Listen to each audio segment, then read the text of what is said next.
ಪ್ರಾರ್ಥನೆಯಲ್ಲಿ ಬಲ ಇದೆ, ಪ್ರಾರ್ಥನೆಯಲ್ಲಿ ಶಕ್ತಿ ಇದೆ. ನೀನು ಪ್ರಾರ್ಥನೆಯಲ್ಲಿ ಏನು ಬೇಡಿಕೊಂಡ್ರು ನಾನು ಮಾಡ್ತೇನೆ ಅಂತೇಳಿ ದೇವ್ರ ವಾಕ್ಯ ಹೇಳ್ತದೆ.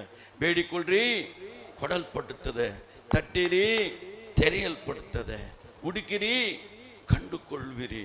ಹಲ್ಲೆಲೂಯ. ತಟ್ಟಬೇಕು, ಕೇಳಬೇಕು, ದೇವರನ್ನು ಹುಡುಕಬೇಕು. ಆತುರದಿಂದ ಹುಡುಕುವವರು ಕಂಡುಕೊಳ್ತಾರೆ.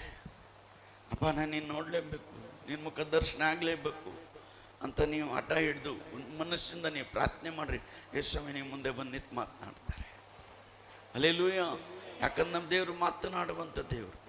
ಆತನು ಸತ್ತು ಮೃತ್ಯುಂಜಯನಾಗೆದ್ದ. ಆತನು ಸತ್ತು ಇವತ್ತು ನೆನ್ನೆ ಇವತ್ತು ನಾಳೆ ಎಂದು ಮಾರ್ಪಡದಂಥ ದೇವರು. ಅವ್ರು ಧೈರ್ಯವಾಗಿ ಹೇಳ್ತಾರೆ, ಕೊಡಕ್ಕೆ ಅಧಿಕಾರದ ಬೇಡಿಕೊಳ್ರಿ, ತಟ್ರಿ, ಹುಡುಕ್ರಿ, ನಾ ಎಲ್ಲ ನೆರವೇರಿಸ್ತೇನೆ. ಹಲ್ಲೆಲೂಯ. ಸೈತಾನೇ ನಮ್ಮ ಪ್ರಮುಖ ವೈರಿ. ಯಾರು ನಮಗೆ ಎದಿರಿನ ಪಿಸಾಸ್ತ.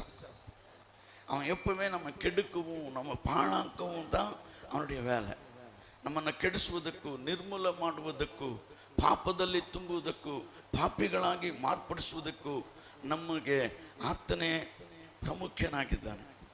ಯಾಕಂದರೆ ಆತನೇ ನಮ್ಮನ್ನು ಈ ಸೈತಾನು ಬೆಳೆಸಕ್ಕೆ ನೋಡಿದ್ದಾನೆ. ಯಾವಾಗ ನಮ್ಮಲ್ಲಿ ಅಪನಂಬಿಕೆ, ಅವಿಶ್ವಾಸ, ಈ ಒಂದು ವಿಷಯಕ್ಕೆ ಪ್ರಾರ್ಥನೆ ಮಾಡ್ತೀವಿ, ಆ ಪ್ರಾರ್ಥನೆ ನೆರವೇರದೆ ಹೋದರೆ ಅಯ್ಯೋ ಏನು ಪ್ರಾರ್ಥನೆ ಮಾಡೋದು. ಇವಾಗ ನಮ್ಮ ಬ್ರದರ್ ಸಾಕ್ಷಿ ಕೊಟ್ಟರು. 15 ವರ್ಷದಿಂದ ಆ ಕುಟುಂಬ ದೇವರನ್ನೇ ದೃಷ್ಟಿಸಿ ನೋಡ್ತಾ ಪ್ರಾರ್ಥನೆ ಮಾಡ್ತು.